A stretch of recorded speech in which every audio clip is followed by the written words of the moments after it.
These are African rhythms, passed down to us through ancient spirits. Feel the spirit, a unifying force. Come on, move with the spirit. Stand up, clap your hands.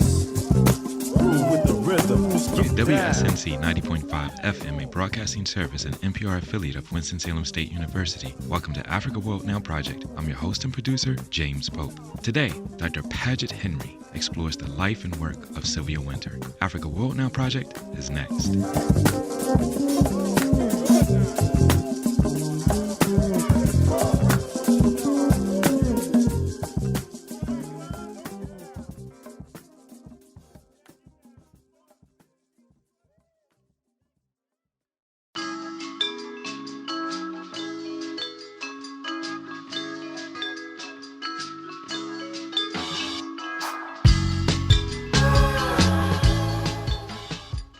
Amie Césaire argues that at the very time when it most often mouths the word, the West has never been further from being able to live a true humanism, a humanism made to the measure of the world. Sylvia Wynter argues that our now immensely large-scale systemic injustices as extended across the planet are all themselves as law-likely and correlatedly indispensable to the institutionalization of our now purely secular and therefore Western and Westernized liberal neoliberal man's homo economicus biocosmogonically chartering origin narrative. Elsewhere, Wynter writes that humans are magical, bios and logos, words made flesh, muscle and bone, animated by hope and desire, belief materialized in deeds, deeds which crystallize our actualities, and the maps of spring always have to be redrawn again in undared forms. Wynter's vocation, according to Catherine McKittrick, works towards the possibility of undoing and unsettling, not replacing or occupying Western conceptions of what it means to be human.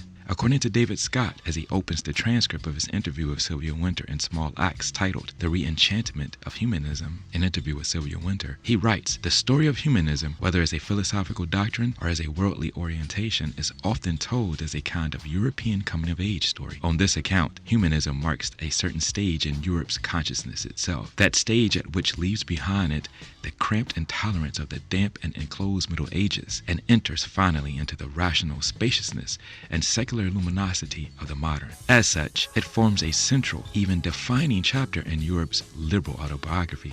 But this coming-of-age story has another aspect or dimension that is often relegated to a footnote, namely the connection between humanism and dehumanization. For this Renaissance moment of the birth of humanism is simultaneously the moment of initiation of Europe's colonial projects. It cannot be lost, ignored, or overlooked that humanism and colonialism inhabit that same cognitive political universe insomuch as Europe's discovery of itself as simultaneous with its so-called discovery and creation of others. This fact, in all of its complexities and simplicities, is the foundation upon which, as I argue in my work, human rights theory and practice was constructed. However, the tradition of resistance to this othering process and all of its knowledge production capabilities and capacities, an alternative conception of the world was formed, conceptions that I call an Africana critical human rights consciousness. The processes of creating whiteness and its antithesis, blackness, being stripped of its agency was essential. Fanon and Black Skin White Mass highlights this dialectical process as the contradictory zone of non-being. For Lewis Gordon, and Through the Zone of Non-Being, a reading of Black Skin White Mask in celebration of Frantz Fanon's 80th birthday, the modern collapse of reason and history into all things European represented a failure of reason and history that required self-deception regarding Europe's scope. Put differently, Europe sought to become ontological. It sought to become what dialecticians call absolute being. Such being stood in the way of human being, or a human way of being. It thus presented itself as a theodicy. A theodicy is a branch of inquiry that attempts to account for the compatibility of God's omnipotence and omniscience and goodness in the face of injustice and evil. Here's where Sylvia Wynter adds simplicity, building off complexity. Wynter's work reminds us of the magic of being human, the ability to imagine worlds, and the very concrete implications of their imaginative capacities. Wynter conceptualized race as a product of a Western European imagination, concretized through colonial exploitation and mapped into the fabric of the modern nation-state. In a world of many cosmogonies, Western Europe's cosmogony became overrepresented and universalized. This was the worldview that produced the idea of a universal man, concentrated in the figure of a sachet male of European descent. His identity and being first followed the logic of the church and later secularized by science. I contend that race was manufactured in the mind of Europe as a cultural ideological class construct, a tool artificially dividing humanity into species to buoy up the interests of the ruling class. A specific kind of human, the Western man, became the basis for what Wynter calls the Western world's referent we, or to whom we mean when we say human. The West invented man and projected him into the past as natural and timeless rather than historical and cultural. Nevertheless, for Wynter, the rupture produced by decolonial projects of the 1960s provided a glimpse of a future untethered to a capitalist, white supremacist, and anti-black narratives before being institutionalized and co-opted by political counterforces, reformism, tokenism, and racist anti-racism. Since its inception, capitalism has displaced and disappeared peoples, not only through commodification and mystification, but also through marginalizing non-Western understandings of the world. For Wynter, social categories such as class, race, and gender are all part of the performative enactment of the Western world system's allocation of degrees of domination, subordination. Fanon expressed a similar thought in The Wretched of the Earth. The economic substructure is also superstructure. The cause is the consequence. You are rich because you are white.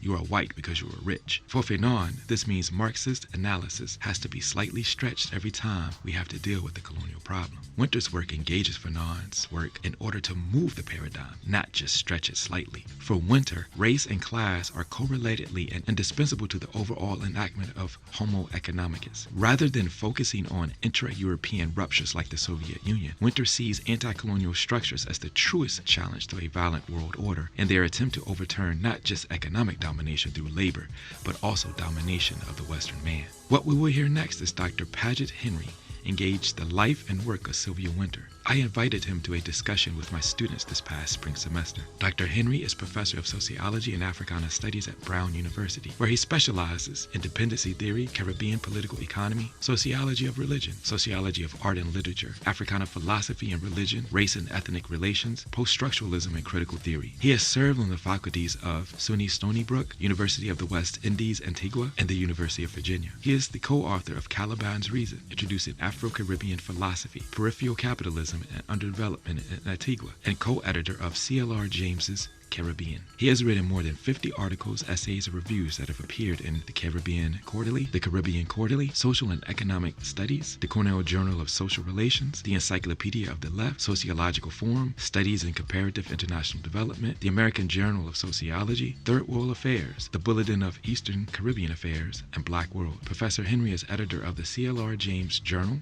and co-editor of the Rutledge series, Africana Thought. He has received various awards and fellowships that include Research Fellow at the Bildner Center for Western Hemispheric Studies, Research Fellow at the Center for Inter-American Relations, and a Ford Foundation grant. Sylvia Wynter is Professor Emeritus at Stanford University. She is normally described by some as a Caribbean novelist and playwright, but the breadth and depth of her thought and work spans more than novels and plays. Her thought is centered on advancing our understanding of the contradictions in the man-human dialectic, universalized by a Western project to assert its philosophical, ontological, epistemological, and cosmological understanding as being the standards to which all others should be measured, by will or force. Professor Wynter was born of Jamaican parents in the Oriente province of Holguin, Cuba, educated at King's College, University of London, gaining her M.A. in 1953 for a thesis on Spanish drama. After a period in London writing plays for radio, she became a lecturer at the University of the West Indies and later taught at the Universities of Michigan and California. In 1977, she became professor of African and Afro-American Studies at Stanford University. Her highly regarded novel, The Hills of Hebron, forms a disquieting treatment of the crisis in a West Indian community produced by the tensions between Christian revivalism and the persistence of older African modes of spirituality. Wynter is among the most noted contemporary women playwrights of the Caribbean, rooting much of her work in the folk idioms of the region.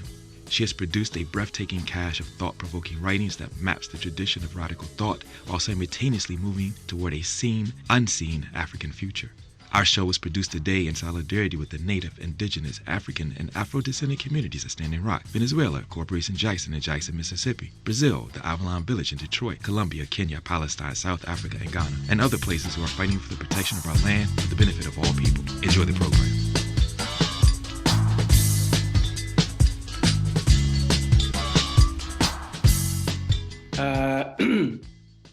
So Professor Pope has asked me to speak to you about a very distinguished Caribbean thinker, Professor Sylvia Wynter.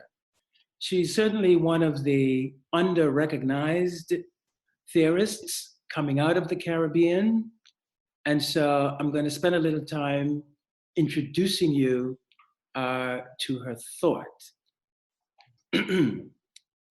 Now, in the Caribbean, when we speak about the Caribbean Enlightenment, we generally have in mind that vast body of oppositional and reconstructive ideas that Caribbean people began producing in the second half of the 18th century and right on into the present period. It is a literature of awakening, of resistance, and of alternative visions. And in the 18th century, we had figures like Otoba Cugoano, somebody you should know about, Alaudo Equiano, Lemuel Haynes. And these are important thinkers because they began an anti-slavery, anti-colonial discourse that is still going on. Well, the anti-colonial part is still going on today. It continued, in the 19th century, of course, with people like Frederick Douglass, Martin Delany, David Walker, Harriet Jacobs, Edward Blyden, Maria Stewart. These are all names of people you should be familiar with. Anna Julia Cooper, because they crossed the Atlantic. That if you read the works of these individuals, they are, even though a lot of them are in the Caribbean, they're also reading Frederick Douglass.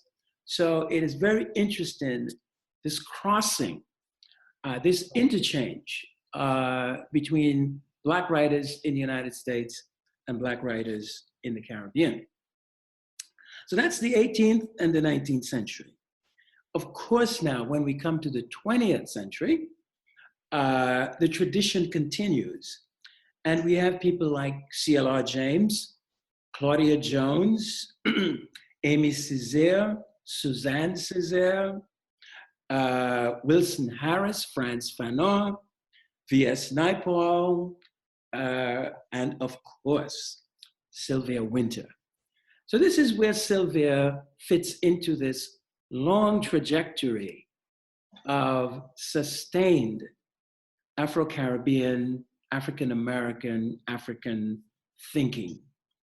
And so I'm going to focus on her and her contributions to this ongoing tradition. Now, when we talk about enlightenment, we always assume that an enlightenment brings light, some kind of light. So the light that this movement brought is one that illumined a path beyond the practices of slavery, racism, colonialism, sexism, that had been such a part of life in the Caribbean and, of course, in the United States. All right? And as a result, you see, this is a tradition that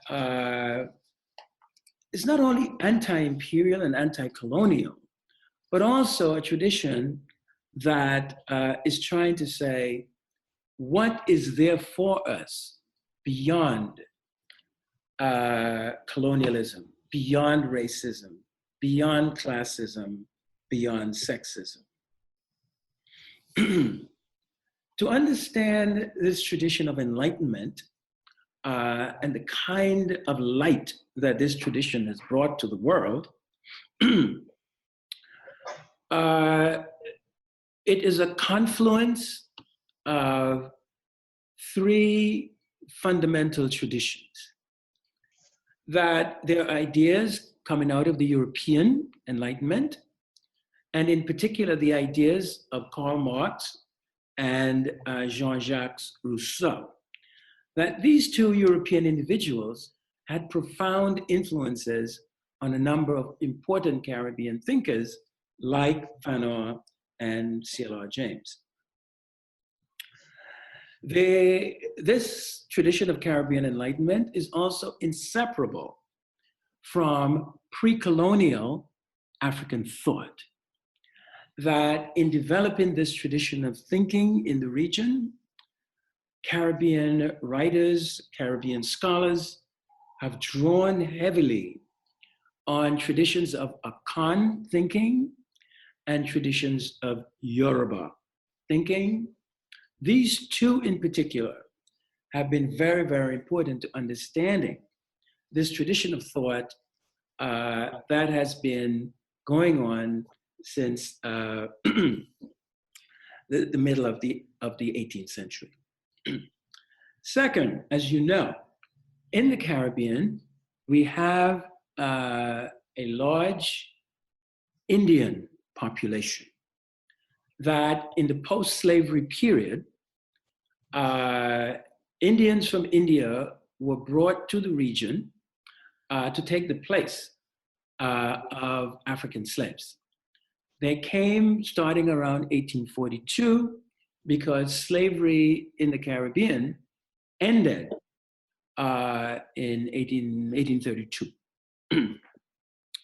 So the labor vacuum left by the end of slavery was filled by indentured servants from India. As a result, we have a large Hindu population in the Caribbean, in particular, the island of Trinidad and the territory of Guyana. Most of the Indo-Caribbean population are in those two places, but they're certainly scattered throughout the region. And of course, they brought with them lots and lots of ideas from India that is now part of the Caribbean scene. So the Caribbean Enlightenment tradition, our tradition of thought, right, draws on these three fundamental traditions. Well, actually, it's four because I left out the Islamic component of the Indian tradition. That it was not, even though the Indian population is overwhelmingly Hindu, there's also a strong Muslim element in that population. And they too have profoundly influenced our thinking in the Caribbean. So you could kind of think of them as sort of the equivalent of the Black Muslims in Afro-America. So this is the broad lay of the land in terms of the Caribbean intellectual tradition. Now, one of the things that we have to understand about all Enlightenment movements, right, is that they're not perfect. And indeed, to understand the importance of Sylvia Wynter, we have to understand that many traditions of Enlightenment are very ambivalent. And the ambivalence that Wynter is particularly interested in is that while at the same time Enlightenment traditions bring light, they illuminate, they also carry within them blind spots.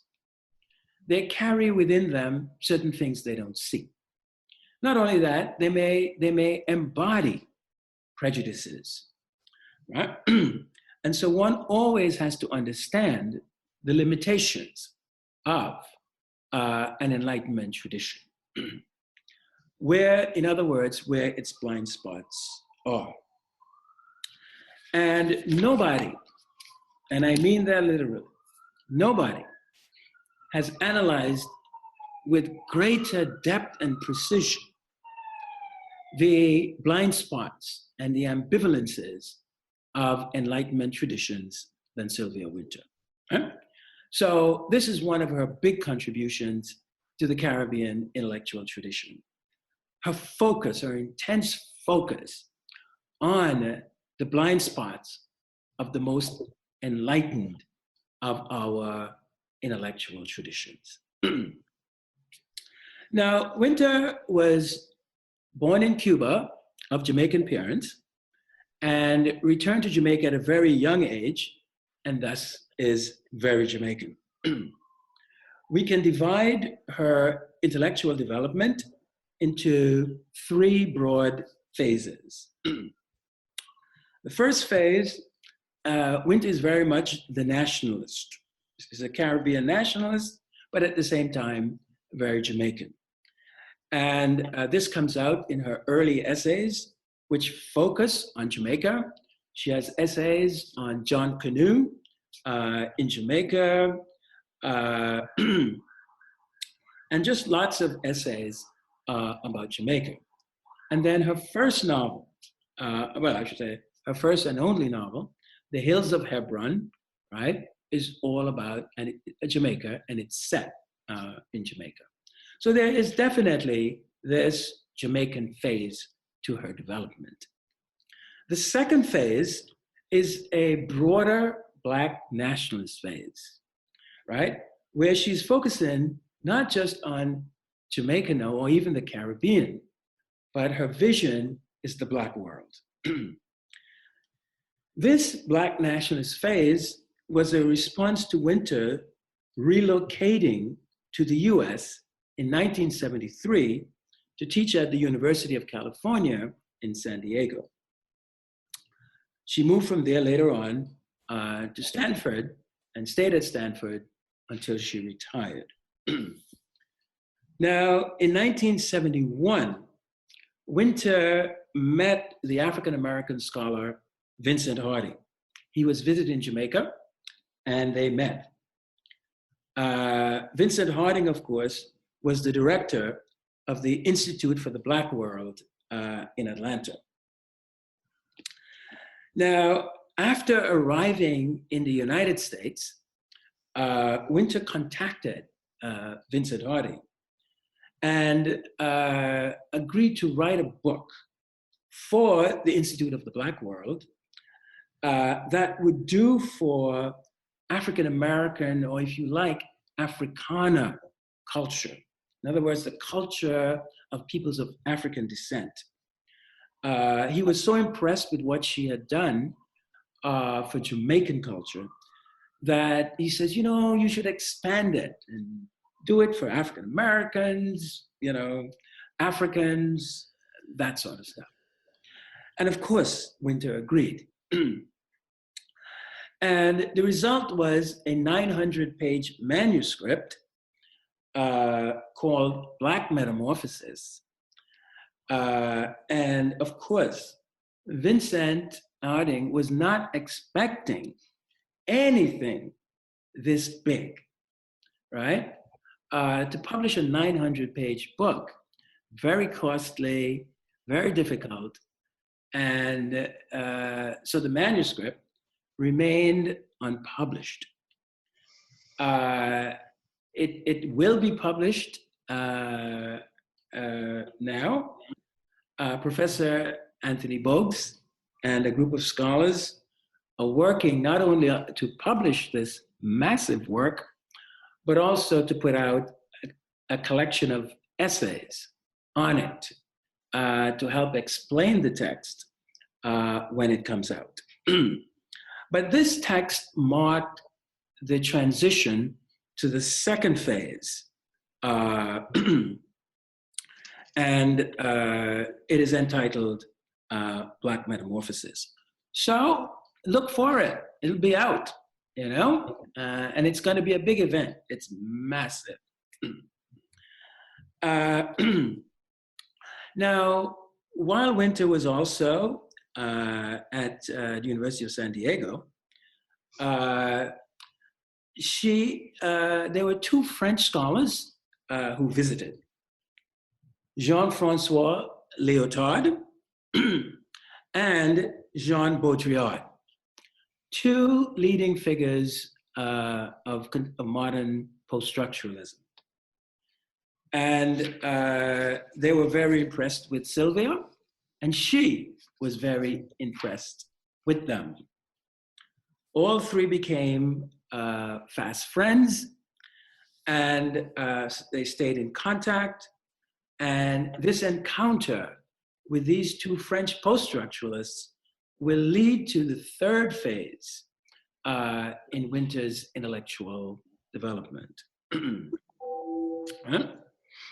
Now, this third phase in Wynter's intellectual development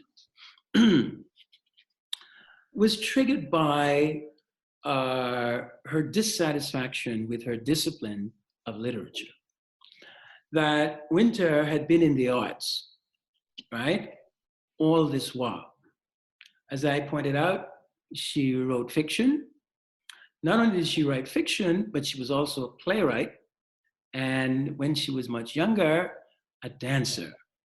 So you can see that the arts was her life.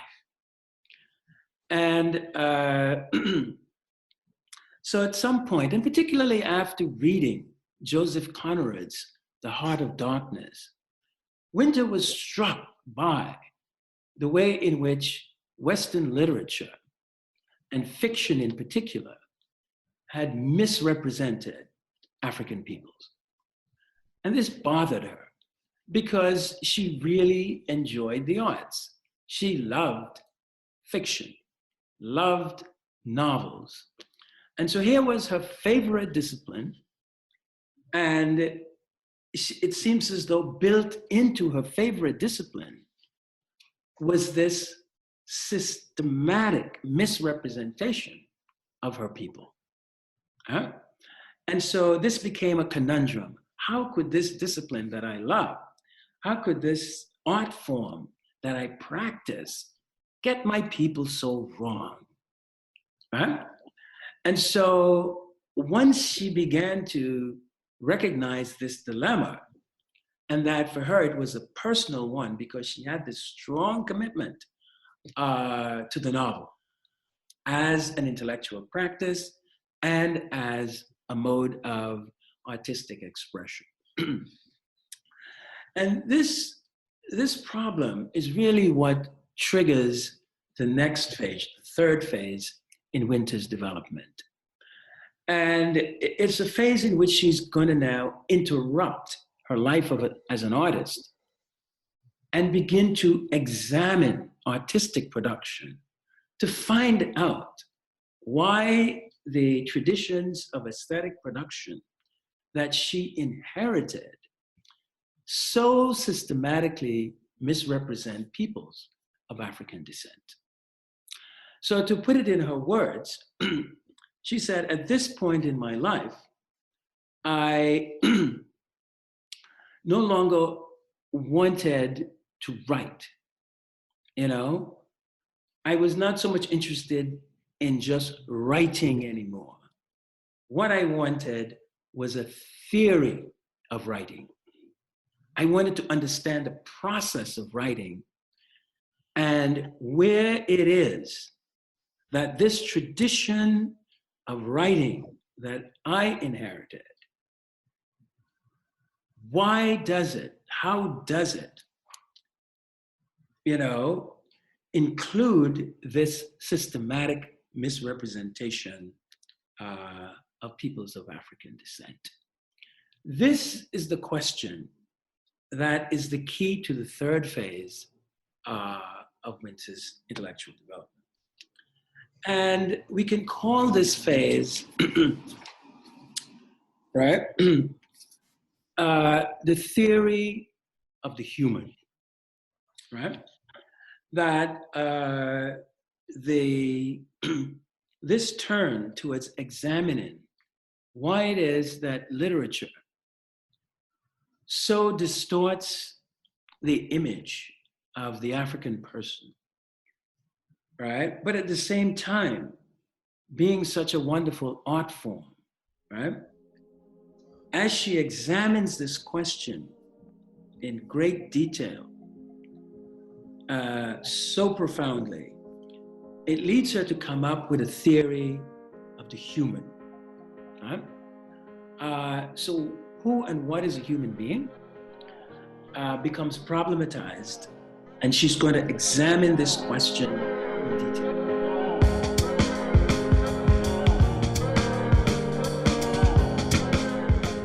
We are currently listening to a discussion of the life and work of Sylvia Wynter with Dr. Paget Henry. Dr. Henry is professor of sociology and Africana studies at Brown University, where he specializes in dependency theory, Caribbean political economy, sociology of religion, sociology of art and literature, Africana philosophy and religion, race and ethnic relations, post-structuralism, and critical theory. He has served on the faculties at SUNY Sunnybrook, University of the West Indies, and the University of Virginia. He is author of Caliban's Reason, Introducing Afro-Caribbean Philosophy, Peripheral Capitalism and Underdevelopment in Antigua, and co-editor of C.L.R. James's Caribbean and New Caribbean, Decolonization, Democracy, and Development. He has written more than 50 articles, essays, and reviews that have appeared in Caribbean Quarterly, Social and Economic Studies, the Cornell Journal of Social Relations, the Encyclopedia of the Left, Sociological Forum, Studies in Comparative International Development, the American Journal of Sociology, the Antigua and Barbuda Forum, Third World Affairs, the Bulletin of Eastern Caribbean Affairs, and Black World. Professor Henry is editor of the C.L.R. James Journal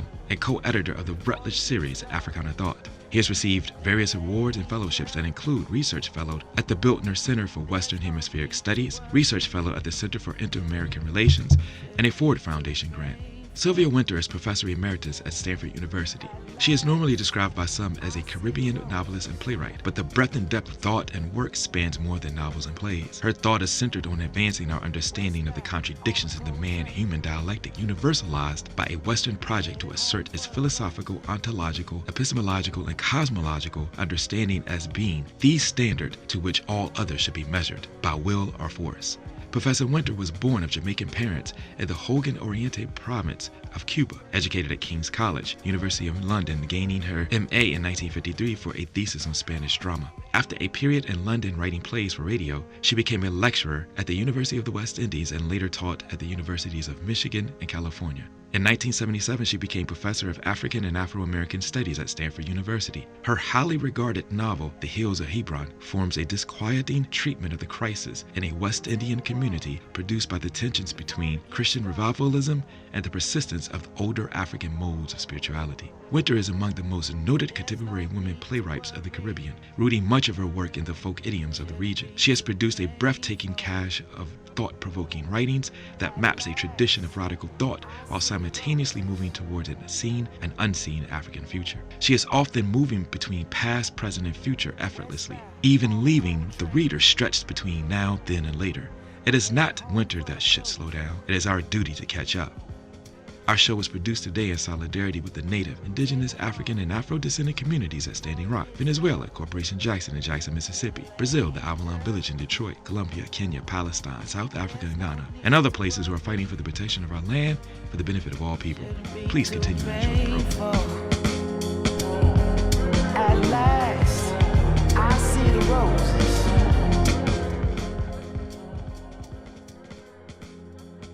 Now, I wish I had the time to take you into all of the complexities of this theory of the human. We cannot do this in one lecture. So I'm just going to try and give you a little bit of it and to point you in a direction for those of you who want to read more. Now, I would suggest that the easiest way into Sylvia Wynter is the interview that she did with David Scott in Small Acts. I can't remember the exact year now, but be easy to track down. There's an interview with David Scott in Small Acts, the best place to begin. Then there's an essay of Sylvia's that I published in an edited volume of mine called C.L.R. James's Caribbean. This is an essay that I edited very, very, very carefully with Sylvia's permission, because I wanted it to be an introductory piece to her thinking. So she allowed me to simplify it. And so it's a good introduction to this third phase of Wynter's thinking. But there's no substitute for reading Wynter in all her complexity. And the piece that I recommend the most, after you have read the interview, after you have read her piece in my edited volume, C.L.R. James's Caribbean. It's a wonderful, wonderful essay that Wynter wrote on C.L.R. James. Then you have to take the big plunge. And the essay that I recommend is "The Ceremony Must Be Found." And it is in the journal Boundary 2, right? I know that Professor Pope assigned the essay 1492. That's also very good. And, but I think the essay, "The Ceremony Must Be Found," is the one that you absolutely have to read. And it's an essay that Wynter came back to and many, many times. There's actually an essay by her called "The Ceremony Found," and it is in a volume, Black Knowledges, Black Struggles, right? And it's edited by one of her students, one of her really, really faithful students, Jason Ambrose, Ambroise. So you can read the essay, "The Ceremony Must Be Found," and then you can also read in this volume edited by Ambrose, Wynter commenting on this essay several years later. And I think that that is probably the best way to plunge into the complexity of her thinking. I've often referred to Wynter as, you know, she's this really, really complex thinker, moves on several levels at so many different times. So, got to be patient. You know, it's not easy, but you must do this. Okay.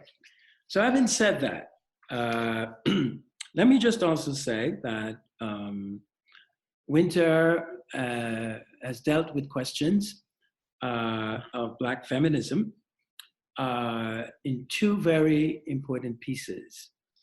The first piece is a very, very old essay that I got her to write because I invited her to come to the American Sociological Association meetings. Now, I should also say that every essay that Wynter has written is 100 pages. There is no short Sylvia Wynter essay except for this essay that I got her to write for a presentation at the American Sociological Association. It was a last minute thing, right? I think she wrote it in like 3 nights, right?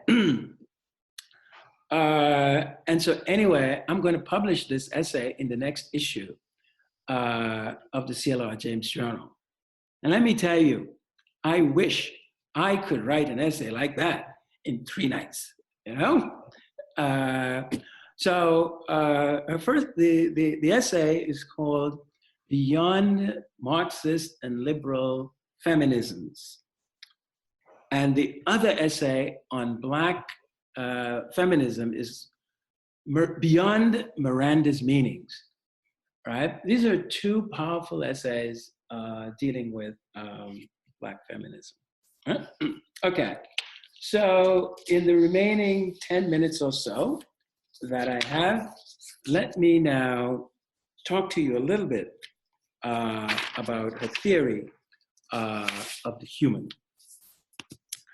Now, as I said, Wynter comes out of the Caribbean intellectual tradition as it emerged in the second half of the 20th century. So she is in there with Fanon, James, Naipaul, all of the writers who emerged in that period. Now, they all shared certain foundational conceptions. To get a little fancy, let's call it an ontology. An ontology is what you take to be fundamental, what is ultimately real. Right? And you have an ontology, right? And your ontology is what you think is ultimately real. What is the foundation of everything? And this question of what is the foundation of everything, the early Caribbean writers had a very, very specific answer to. And this answer, we've come to call it creative realism. Huh? So Wynter is very much the creative realist. Now, at the same time that we had this emerging creative realism, we also had emerging in the region a different approach called magical realism. So don't confuse magical realism with creative realism. These were two different approaches to culture, to writing, to poetry that emerged within the region. So what is creative realism? Creative realism says that, you know, what is ultimately real is the inherent creativity of the human self. This is where the Caribbean writer begins. He or she takes as the most primary datum the inherent creativity of the self. Huh? Now, notice that they are not saying that Hinduism or Christianity, Islam, Marxism, none of these. They're not saying that these are the foundation.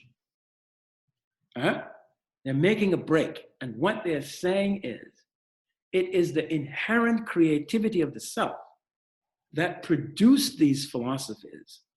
That is the foundation. And in the words of Wilson Harris, he says that what we inherit, what the writer inherits, are shattered traditions. We are not inheriting Hinduism intact. We are not inheriting Yoruba philosophy and Yoruba culture intact. We are not inheriting Islam intact in the Caribbean. The way we inherit them is in these shattered forms. So we can't just begin as a Muslim. We can't begin as a Hindu. We can't begin as a Christian, right? And this idea is very much there in Derek Walcott's Nobel speech, right? And in his speech when he received the Nobel Prize, he says, think of the Caribbean as a broken vase. And when he says the Caribbean, he means our intellectual universe. The Caribbean intellectual universe is like a broken vase. And we are piecing the vase back together again. Huh? So it is this sense that we've inherited shattered traditions that we need to put together again. This is the creative space of the Caribbean writer. And so in this space, what you confront is that I can create. That even though the traditions that I inherited have been shattered, I can create. And I always paraphrase this using the French philosopher Descartes. You know, Descartes is a famous philosopher, and he once said, "I think, therefore I exist." So for Descartes, the ability to think, you see, is what's foundational. In the Caribbean, and you can summarize creative realism this way: I create, therefore I exist, right? So it is the inherent creativity of the self. That is the primary datum coming out of this tradition of creative realism. Now, at the same time that creative realism celebrates the inherent creativity of the self, right? It is very critical of the products of this creativity. It does not think that the intellectual productions or the artistic productions of this inherent creativity of the self, right, are automatically true. Not at all. As I said, the light coming out of Enlightenment traditions, right, is always an ambivalent light.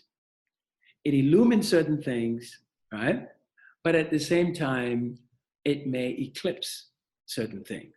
There's always a blind spot.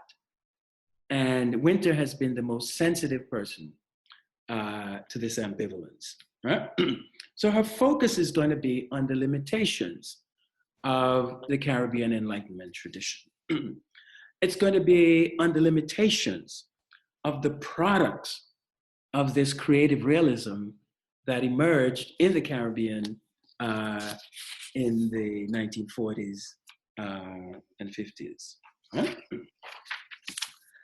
So now there's a term that I need to introduce. It's such a classic Wynter term.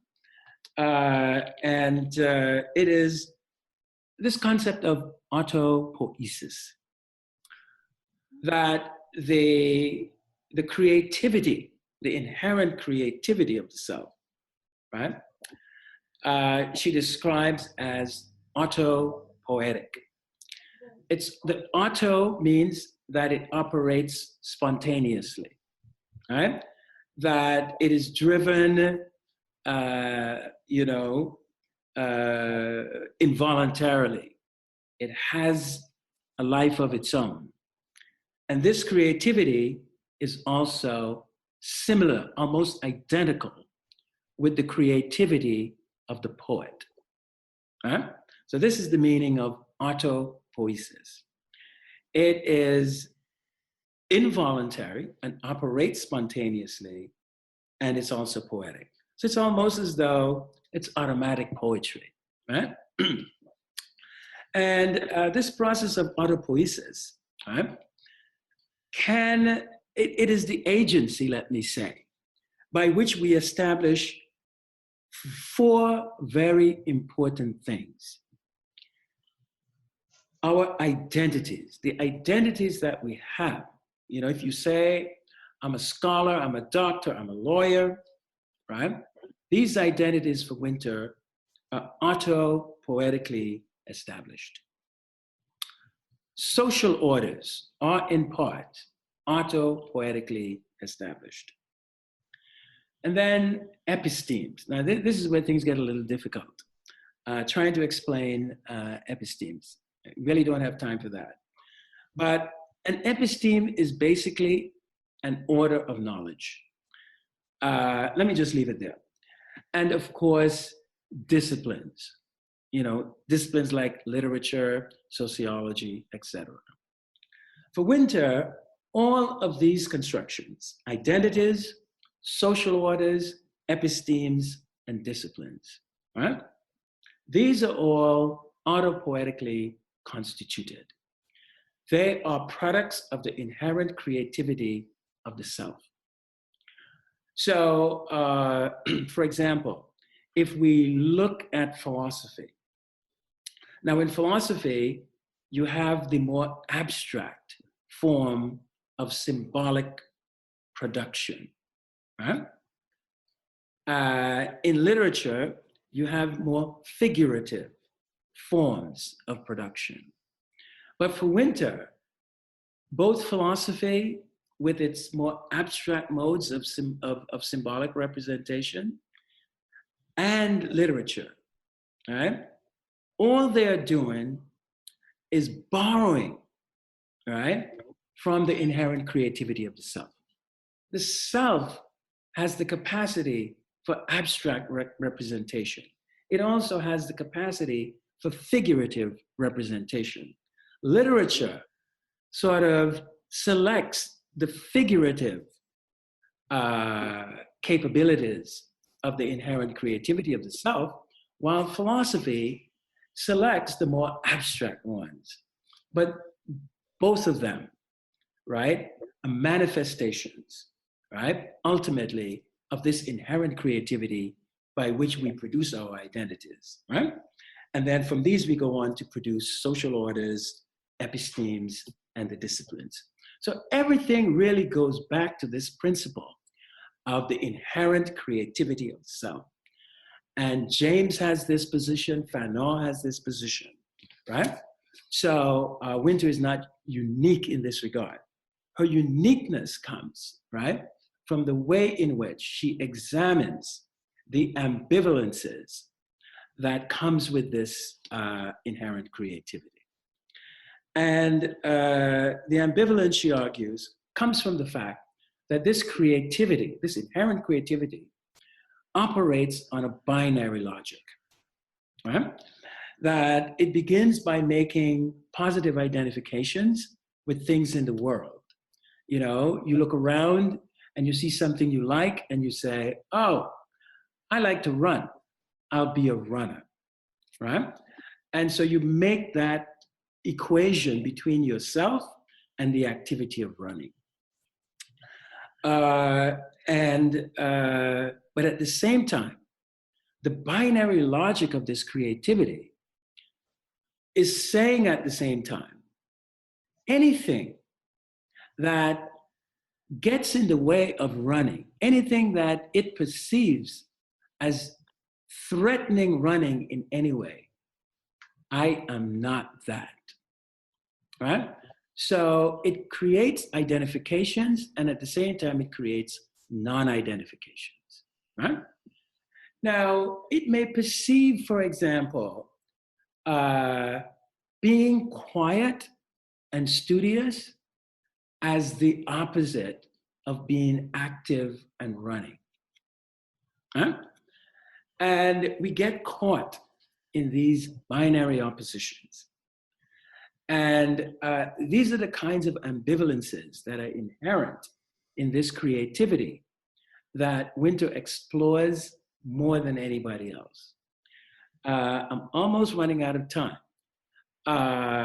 But let me just say that she develops this concept of a liminal category, right? And by the liminal category, she means all of the things that get put into this category that threatens your primary identifications.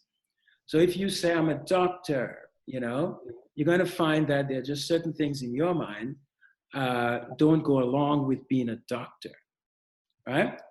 And so that's the operating of your liminal category, right?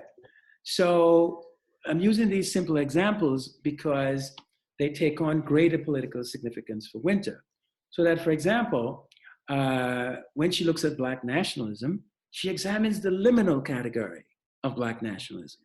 When she examines Black feminism, she looks at the liminal categories of Black feminism. When she examines Marxism and Black Marxism, she looks at the liminal categories of these philosophies. This is her unique contribution, right? And as I said, I didn't want to get into it because of the time in a very simplified way. But I thought if I just stayed on the surfaces and give you this outline, that when you read, you can, you know, be oriented. And I think that's the best thing that I could do just in the time that I've had.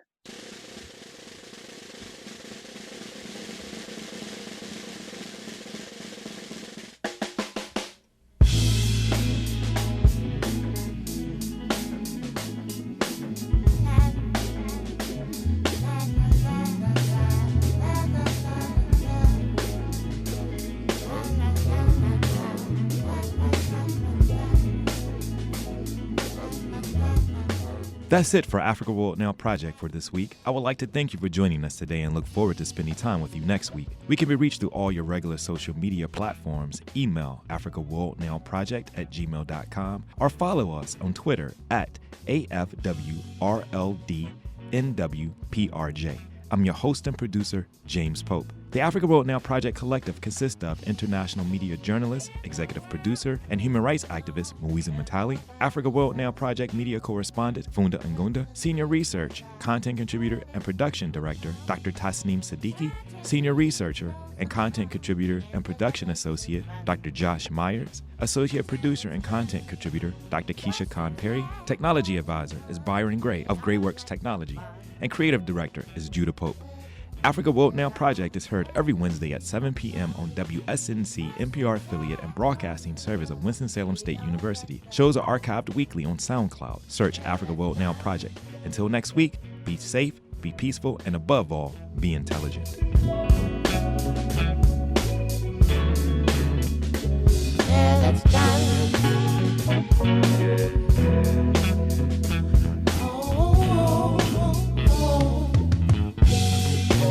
Carbon pollution eating up the air. Do we really know? Do we even care? Acid rain drip on our trees and our hair. Are you there? Hunting in backwards on things we've already dealt. Sons and brothers and soldiers, daughters, yeah. Question ain't, do we have sources to rebel?